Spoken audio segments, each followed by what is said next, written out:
அன்பானவர்களே, அன்பு வணக்கங்கள். கவலையை விடு, காலம் உனக்காக காத்திருக்கிறது.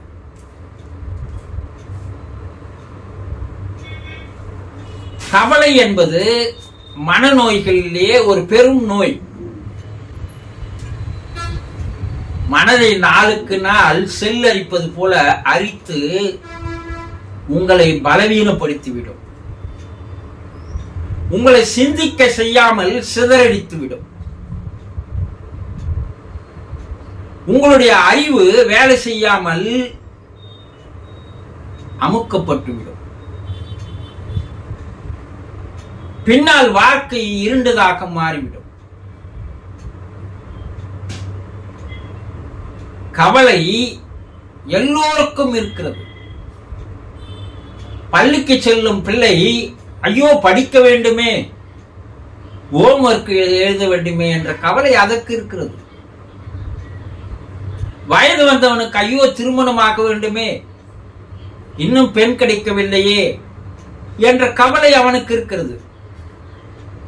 ஐயோ இன்னும் வேலை கிடைக்கவில்லையே, படித்து முடித்து விட்டேன் வேலை கிடைக்கவில்லையே, நான் என்ன செய்வேன் என்ற கவலை படித்தவனுக்கு இருக்கிறது.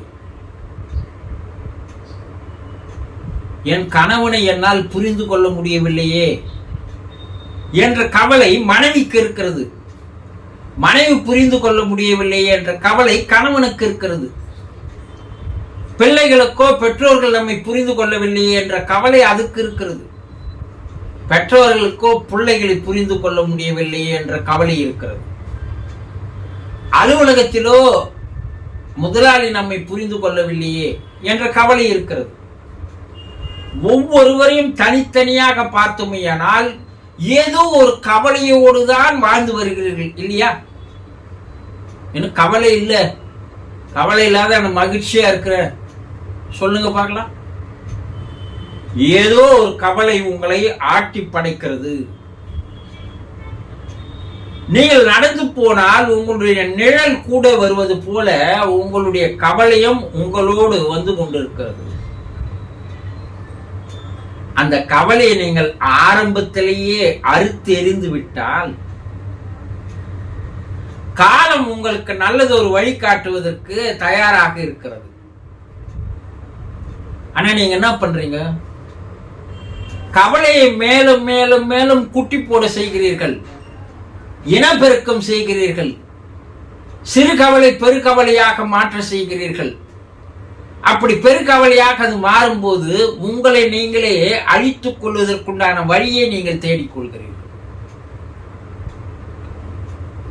மனம் அமைதியாக இருந்தால்தான், மனம் சாந்தமாக இருந்தால்தான் பிரபஞ்சமும் கடவுளும் கூட உங்களோடு வந்து தொடர்பு கொள்ள முடியும்.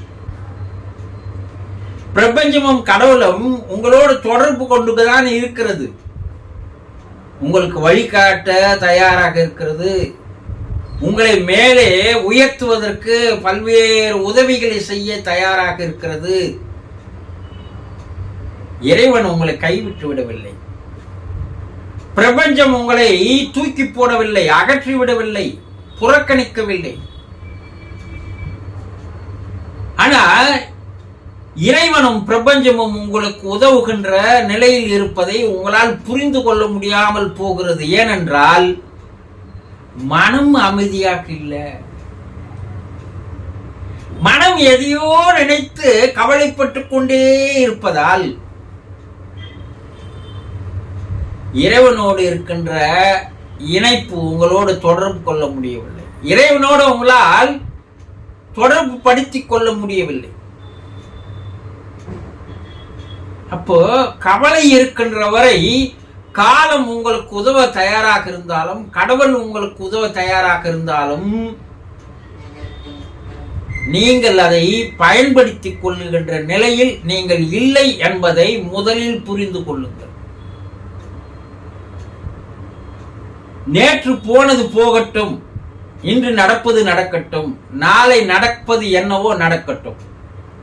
நடந்தது, நடப்பது, நடக்கப் போவது எல்லாம் நன்மைக்கே என்ற எண்ணம் எப்போது உங்களுக்கு வருகிறதோ அப்போது கவலைகள் உங்களை விட்டு படிப்படியாக சிதறி ஓட ஆரம்பித்து விடும். ஒரு பெரிய மரத்தில் பல்வேறு பறவைகள் இருப்பது போல உங்களுடைய மனமரத்தில் கவலைகளாக பல்வேறு பறவைகள் சூழ்ந்து கொண்டிருக்கிறது. ஒரே ஒரு கல்லை அங்கே தூக்கி எறிந்தால் அனைத்து பறவைகளும் பறந்து போவது போல நீங்கள் மனதில் ஒரே ஒரு கல், என்ன நடந்தது, நடப்பது, நடக்க போவது எல்லாம் நன்மைக்கே என்ற ஒரு கல்லை தூக்கி எறிந்தால் கவலைகள் எல்லாம் சிதறி பறந்து ஓடிவிடும். காலம் உங்களை வரவேற்கிறது. மனதை அமைதிப்படுத்துங்கள், மனதை சாந்திப்படுத்துங்கள். மனம் எப்போது அமைதியாகிறதோ சாந்தியாகிறதோ அப்போது உங்களுக்கு இறைவனும் உங்களை வந்து அரவணைத்துக் கொள்கிறார். ஆக கவலையை முதலில் தூக்கி விசிறி அடியுங்கள். காலம் உங்களுக்கு காத்திருக்கிறது என்பதை நன்றாக நினைவில் வையுங்கள். இன்றையிலிருந்து கவலையிலிருந்து நான் விடுபடுகிறேன் என்று வைராகியத்தை எடுத்துக் கொள்ளுங்கள். இனி வர காலம் உங்களுக்கு நடப்பதெல்லாம் நல்லதாகவே இருக்கும். புரிந்து கொண்டீர்களா? சந்தோஷம்.